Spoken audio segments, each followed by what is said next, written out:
Welcome back, Host Nerd fans, and today I will be talking about why Six Flags should work with chance rides. And if you guys haven't already, please subscribe to this channel. It really helps out a lot, and also like the video. That also helps out a lot. But anyway, so Chance Morgan is a manufacturer that's best known for Lightning Run at Kentucky Kingdom, which is their Hyper GTX coaster. Um, and I personally think Six Flags should start working with him because one, we all love Lightning Run for the most part. There's some people that think it's very overrated. I'm not one of them. I absolutely love the ride. I think it's definitely one of the best coasters in the world. Personal opinion, of course. Um, and even though this was back in 2014, they should roughly be cheaper than what Six Flags has been working with. So I couldn't find anything for Premier Rides with West Coast Racer, of course, sadly. Um, but most of the rides that I have seen, and probably the most expensive ride that Six Flags has worked with and manufacturer has been SNS with Max Force, which we do have a price for that, which was $15 million, while Lightning Run only costs $7 million. And I know this is back from 2014.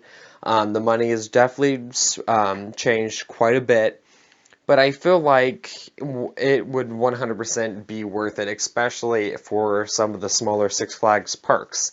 Um, Lightning Run has a bunch of elements and stuff. Plus, also, I bet they can get a cheap hyper coaster because Chance Morgan is still put on their website. Still has the hyper coaster model with a picture of Mamba on their website. So a park could still buy a hyper coaster in the sense.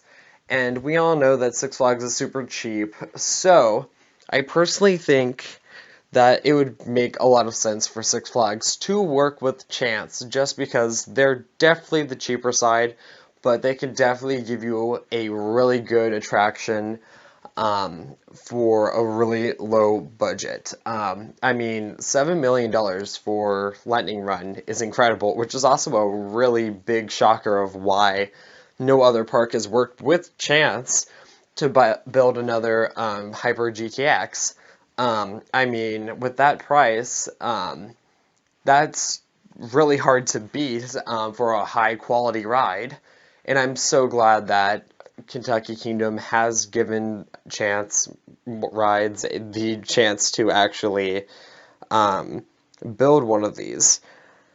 Of course, they don't have to go that extreme or whatever if Six Flags doesn't want to, but I just find it kind of strange because Chance Rides is cheap. Six Flags likes cheap.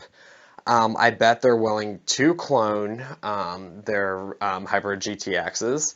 So, and Six Flags likes cloning stuff. I mean, I know that Morgan built most of these hyper coasters, but if you look at the Cedar Fair hyper coasters, Mamba, Wild Thing, and Steel Force, they're basically the same ride, just slightly different helixes for the turnaround. And Six Flags sure likes cloning rides, like I've said before. So, and they've worked with Chance Morgan before. Well, yeah, Chance Morgan before, because in 2001 they went to bankruptcy, and that's when they were building Superman El Escape over in Six Flags over Mexico. So they have worked with them in the past 20-some years. But for the most part, they really haven't worked with Chance Rides. They worked with Premiere and SNS, of course, and RMC, which, of course, you can also get basically the same type of ride with an RMC. But for some of the smaller parks, I feel like it'd be a really good choice if they don't want to take a big risk for. Because I know some Six Flags parks that desperately need a outstanding attraction, such as Six Flags over Texas. I can definitely see that'd be really cool to see one at Six Flags Fiesta Texas bouncing over the quarry wall and all that. But I'm going to make another listing of the parks I personally think should get the Hyper GTX or some type of Morgan Hyper Coaster. but definitely a Hyper GTX type ride in a later video, so stay tuned for that. But anyway, that's just my thoughts and opinions on why Six Flags, I think, should 100% work with chance rides.